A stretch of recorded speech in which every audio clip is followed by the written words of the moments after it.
बहन और भाइयों,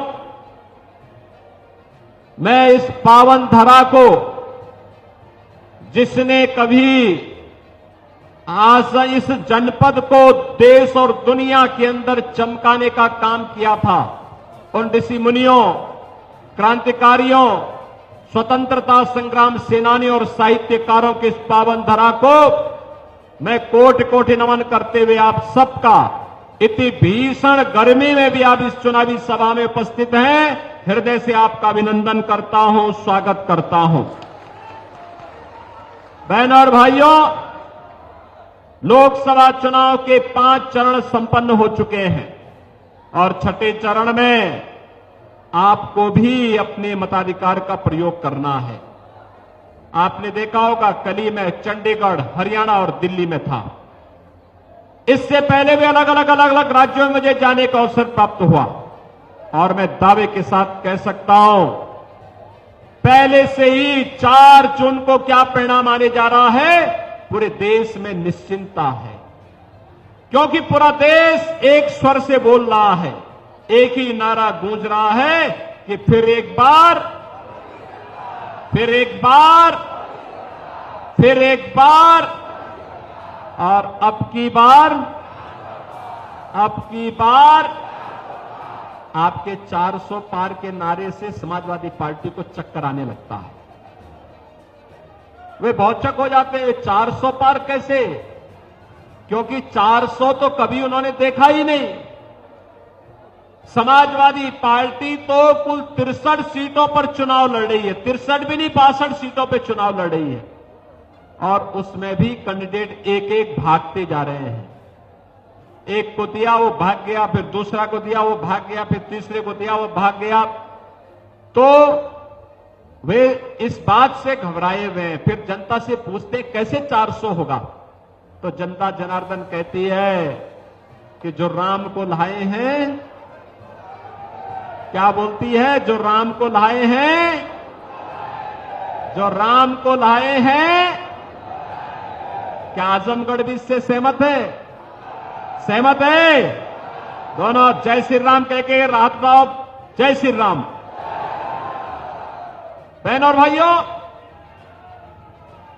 आज देश के अंदर जो तस्वीर और तकदीर बदली है, यह मोदी जी ने के कारण बदली है। देश को दुनिया के अंदर सम्मान मिल रहा है। 140 करोड़ भारतीयों को आतंकवाद और नक्सलवाद से मुक्ति मिली है। देश की सीमाएं सुरक्षित हुई हैं। विकास के बड़े बड़े कार्य हो रहे हैं। Highway, railway, metro, rapid rail, train की नई नई सौगात वंदे भारत, अमृत भारत, नमो भारत ट्रेन के रूप में मिल रही है। 1 डिस्ट्रिक्ट 1 मेडिकल कॉलेज बन रहे हैं। हर कमिश्नरी में विश्वविद्यालय बन रहे हैं। IIT, IIM, IIIT, NIT, AIIMS जैसे संस्थान खड़े हो रहे हैं और हर घर नल योजना के माध्यम से शुद्ध पेयजल भी उपलब्ध करवाने का कार्य हो रहा है। बहनों और भाइयों, याद करिए, ये समाजवादी पार्टी की सरकार के समय गरीब भूख से मरता था, गरीब चिकित्सा सुविधा के भाव में दम तोड़ता था, किसान आत्महत्या करता था, नौजवान की नौकरी पे सेंध लगती थी, बेटी और व्यापारी सुरक्षित नहीं थी। लेकिन बहनों और भाइयों, मोदी जी ने मंदिर भी बनवाने का काम किया, रामलला को विराजमान करने का काम किया। तो हमने कहा, मोदी जी अगर रामलला को विराजमान कराने का काम कर रहे हैं और अयोध्या में रामलला विराजमान हुए हैं, तो ये बड़े बड़े माफिया और अपराधी जो जनता का खून चूसते थे, हमने कहा इनकी भी राम नाम सत्य है कि यात्रा निकाल लेनी चाहिए। बहनों और भाइयों, आज आप देखते होंगे उत्तर प्रदेश में कोई माफिया, जितने दुर्दांत माफिया थे, या तो जहन्नुम में चले गए या फिर प्रदेश छोड़ करके सदैव के लिए मुक्त हो चुके हैं। बहनों और भाइयों, आज आप देखो, गरीब के लिए राशन भी है, 5 लाख रुपए के आयुष्मान के कार्ड की सुविधा भी है, किसान के लिए किसान सम्मान निधि है, गरीब के लिए पेयजल की व्यवस्था भी है, घर घर में शौचालय का निर्माण हो रहा है, तो घर घर में उज्ज्वला योजना का कनेक्शन भी है। मोदी जी ने कहा है तीसरी बार सरकार बनेगी, तीसरी बार सरकार बनेगी तो 70 वर्ष से ऊपर के हर व्यक्ति को 5 लाख रुपए प्रति वर्ष स्वास्थ्य की सुविधा उपलब्ध करवाएंगे। बहनों और भाइयों, मोदी जी ने कहा है कि तीसरी बार जब सरकार बनेगी, हर वह गरीब जिसके पास आवास नहीं होगा, एक एक आवास 5 वर्ष के अंदर सभी को उपलब्ध करवा देंगे। और बहनों और भाइयों, मैं इसीलिए आपके पास आया हूं, आपसे यही कहने के लिए आया हूं कि जिन लोगों ने आजमगढ़ के सामने पहचान का संकट खड़ा किया था, ये आजमगढ़ को जिन्होंने आतंकवाद का गढ़ बना दिया था, उसके कारण आप कहीं बाहर जाते थे, लोग आपको शक की निगाहों से देखते थे, आपके सामने पहचान का संकट था।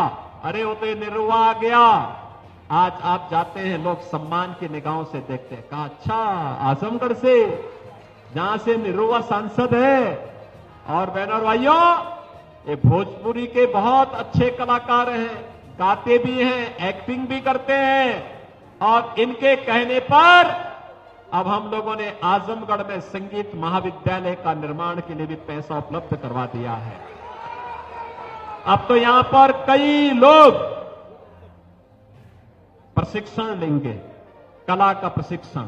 कला ईश्वरीय देन होती है, और बहनों और भाइयों, बहुत सारे लोगों को आगे बढ़ने का अवसर मिलेगा। समाजवादी पार्टी अपराधी पालती थी, अपराधियों की फैक्ट्री चलाती थी, माफियाओं की फैक्ट्री चलाती थी, और निरुआ यहां पर संगीत महाविद्यालय के माध्यम से नए नए कलाकार पैदा करके भारत की संगीत जगत को एक नई ऊंचाई देने का काम करेंगे।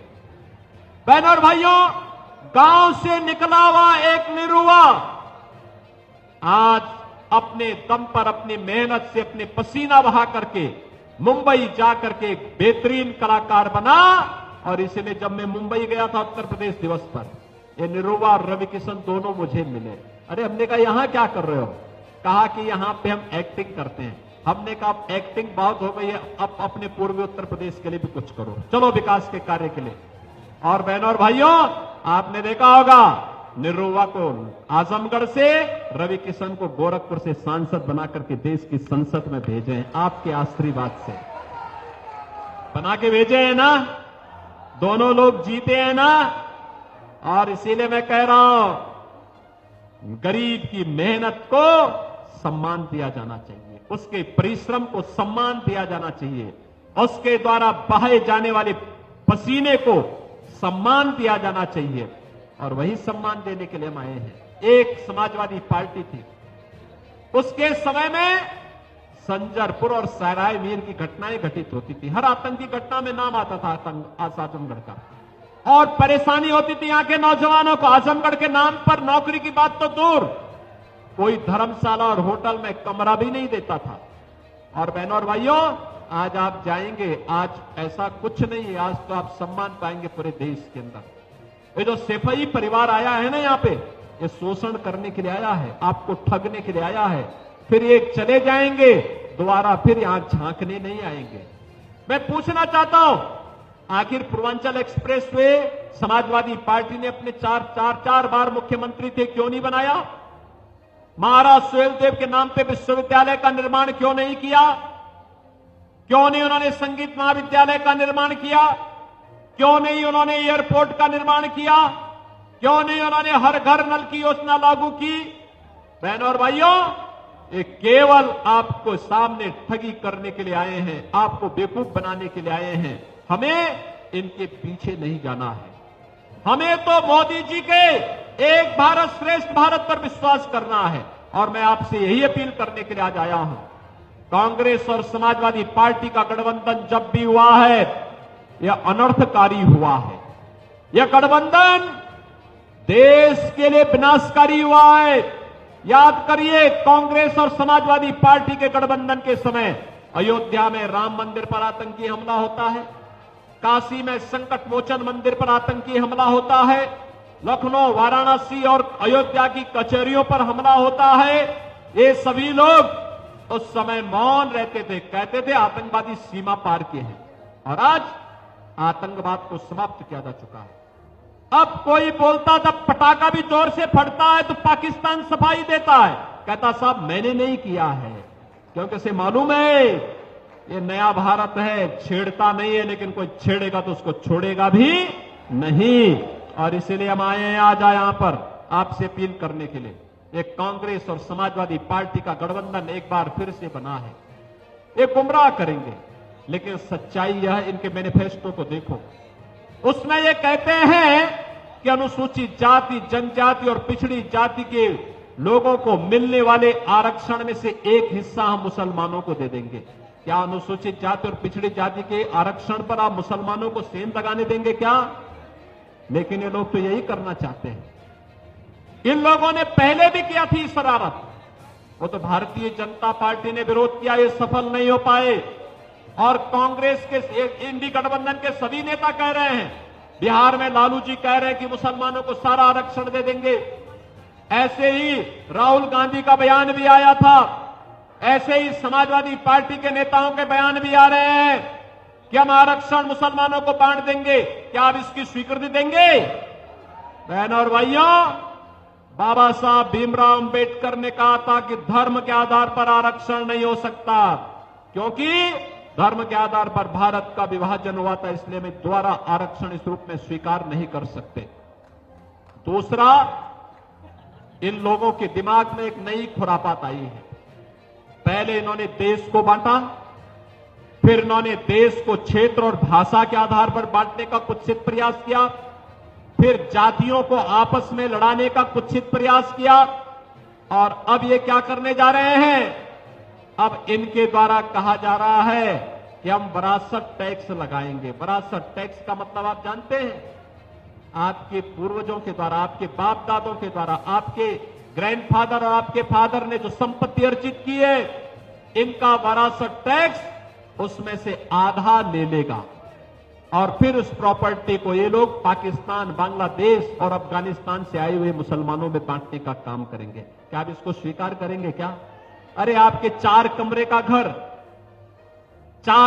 घर ये लोग कहेंगे रे तो आपको विरासत में मिला है, इसमें से आधा आपको खाली करना होगा, और उसमें 2 कमरों में आप रहें और नीचे 2 कमरों में आप रहें, ऊपर के 2 कमरों में कोई पाकिस्तानी आकर के, कोई बांग्लादेशी आकर के बैठ जाएगा, क्या आपका तो जीना हराम हो जाएगा?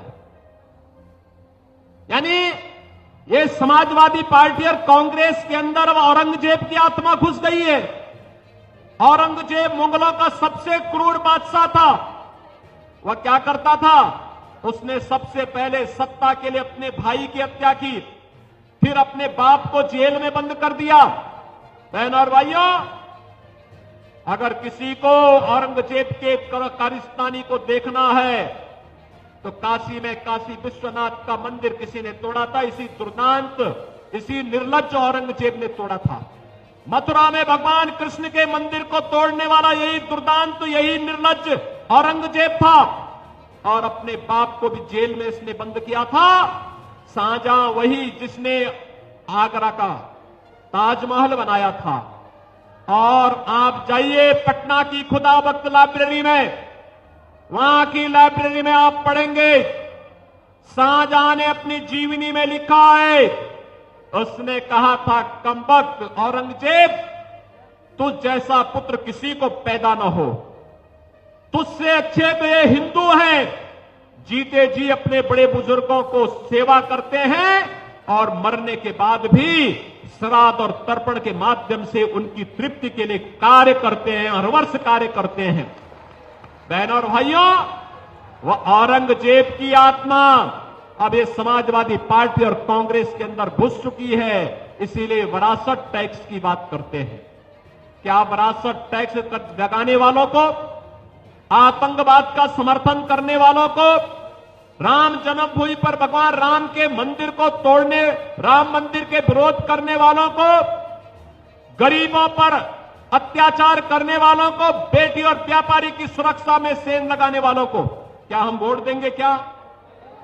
क्या हम वोट देंगे क्या उनको? जो ये समाजवादी पार्टी के लोग कहते हैं राम मंदिर बेकार बना है, क्या अब इनको हमारा वोट जाएगा क्या? बहनों और भाइयों, राम भक्त और राम द्रोहियों के बीच की इस लड़ाई में हम सबको तय करना होगा। राम भक्त आत्मनिर्भर और विकसित भारत की संकल्पना को साकार करने के लिए मोदी जी के नेतृत्व में है। राम द्रोही ये अलग अलग दलों के रूप में छतों बेस में प्रहार करेंगे, आपके बीच में आएंगे, जाति का नारा देंगे, आपको हर प्रकार से गुमराह करने का प्रयास करेंगे। इनके बहकावे में नहीं आने की आवश्यकता है। आप इसीलिए मैं आपके पास आया हूं। निरुवा को दूसरी बार, पिछली बार तो उनको केवल 2 ही साल काम करने को मिला, अभी तो उनको केवल 2 ही साल काम करने को मिला, तब इतनी योजनाएं वो लेके आ गए। 5 साल का वक्त दीजिए इनको, आजमगढ़ को आर्यमगढ़ बनाने का काम करेंगे निरुवा। सहमत हैं? निरुवा को जिता के भेजेंगे। सभी लोग सहमत हैं? दोनों हाथ उठा करके बताओ ना। मैं जानता हूं गर्मी है, लेकिन अब तो चुनाव तो है, 5 दिन का समय हमें देना पड़ेगा। सभी सहमत है ना? लेकिन आपको इसके लिए 2 काम करने पड़ेंगे। करेंगे? एक, 3 दिन का समय प्रचार के लिए आपके लिए बचा है। आपसे मेरी अपील होगी, यहां पे आए हुए जितने भी लोग यहां पर आए हैं, नौजवान हैं, बुजुर्ग हैं, अधेड़ उम्र के हैं, माताएं हैं, बहनें हैं, संतगण हैं, सभी से मैं कहूंगा, आप में से हर व्यक्ति 5-5 घरों को पकड़िए प्रतिदिन और कमल खिलाने के लिए, मोदी जी को तीसरी बार प्रधानमंत्री बनाने के लिए, निरुवा को आजमगढ़ का सांसद फिर बनाने के लिए, आजमगढ़ को आर्यमगढ़ बनाने के लिए हमें तीसरी बार मोदी सरकार लानी है। इसके लिए जाएंगे। 3 दिनों में 15 परिवार होंगे। 15 परिवारों से हर व्यक्ति संपर्क करेगा, कमल खिलाने की अपील करेगा, निरुवा को भारी बहुमत से विजयी बना के भेजेंगे, विरोधियों की जमानत जब्त कराएंगे, जो रामद्रोही है उनकी जमानत जब्त कराएंगे, जिन्होंने आजमगढ़ को बदनाम किया था उनकी जमानत जब्त करवाएंगे। सभी लोग सहमत हैं? तो फिर विकास और सुरक्षा की जिम्मेदारी हमारी। सहमत है ना सब लोग? तो फिर दोनों हाथ लाके मेरे साथ बोलेंगे, भारत माता की, भारत माता की, भारत माता की।